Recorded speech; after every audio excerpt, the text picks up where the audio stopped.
আকাশের ন্যায় মুক্ত যার আত্মা, গভীর সমুদ্রের ন্যায় যার জ্ঞান, শ্রী শ্রী রামকৃষ্ণের পরম শিষ্য, তিনি সমগ্র ভারতবর্ষের প্রাণ।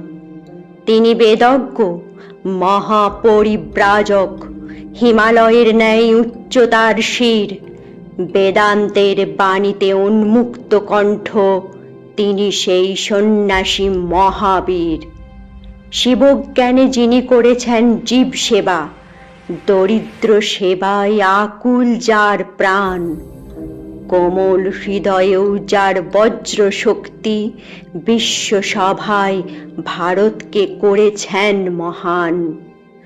মুণ্ডিত মস্তক, গৈরিক বসনধারী, ব্রহ্মজ্ঞানী, তিনি সর্বত্যাগী। তিনি বীর সন্ন্যাসী স্বামী বিবেকানন্দ, সমগ্র যুব সমাজ হোক তাঁর অনুরাগী।